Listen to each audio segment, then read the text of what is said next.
There was a time when I looked back on games I grew up with as just a fond memory. Sure, replaying those late 90s and early 2000 classics is still fun, but I always wondered what would it be like to experience them again, with modern graphics, smoother controls, and a quality of life improvement. Well, somehow it's 2026 and my childhood's coming back in HD, baby. Crazy Taxi, Code Veronica, Fable, Halo Combat Evolved, Star Fox, Ocarina of Time. And if you're a millennial gamer, I hope you're hungry, because we're eating real good this year. Nintendo is coming out swinging for the fences. Ocarina of Time is one of the greatest games ever made. And seeing it with modern graphics and a better camera system is going to be amazing. I tried to have my kids play this game, but they couldn't handle the controls, and they said they were having a hard time with the camera. So they eventually just put it down. So I'm hoping this new modern game will get them excited to try it again, because I know I'm excited. I'm just not sure if I'm willing to pay 80 for it. Star Fox is coming back too. While it is 50, I wish it was 40, but I'm still happy to see it's here. I never got to play any of the other remasters of the Star Fox 64, so I might give this one a shot. I'm just happy to see Fox McCloud getting another shot. But Nintendo's kind of already been on this remake wave. They dropped Pokémon FireRed this past year. Even though they put it at a high price for 20, it still sold over 4 million copies. So hopefully Nintendo sees that there's a huge appetite for these classic games and we'll get more of them. I would love a remaster of one of these old Pokemon games. I think we all would. PlayStation has been cooking too. Onimusha looks incredible. I know it's not an exclusive to PlayStation, but it's where I played it, so that's kind of why I linked it with this.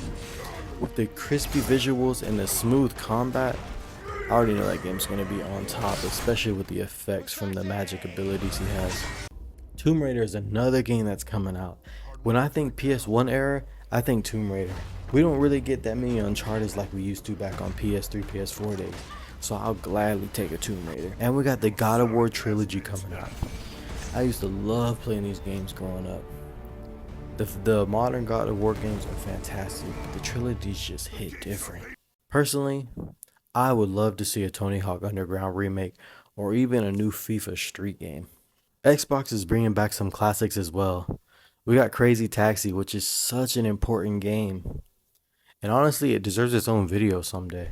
Halo Combat Evolved is still one of the greatest co-op shooters ever made in my opinion. And Fable remains one of my favorite RPGs because it's actually funny. Some kind of charminess to it, the combat's fun, the magic's fun, and it's a world that grows with you. Now, why is all this happening? It's because the millennials are the audience with money now. Also, many of the people making games are the same ones that grew up from this same era. It feels like the industry is being shaped by this generation that grew up on N64, PS1, PS2, GameCube, and original Xbox games. And they're just as hungry as us to see these games remade. Now, don't get me wrong, the younger generation is still full of gamers, but a lot of them are into mobile games or free-to-play games, and they're also students with very minimal income or disposable income. You can only ask your parents for a $60 game so many times. The only problem is there's so many remakes, but there's still new games coming out all the time, so nobody has time to play all these different things. We were lucky growing up that we were able to rent games from places like Blockbuster and Movie Gallery. I could take $20. They have the 4 for 20 special. Oh, I'm cleaning that shelf out. I'm gonna beat 2 games by the end of that weekend and be on to the next one. That's unheard of. I could beat a couple games for $20. Nowadays, I have to spend upwards of $100 to beat those games, unless they're indie games, which I love indie games. But there's no way kids these days can afford these prices.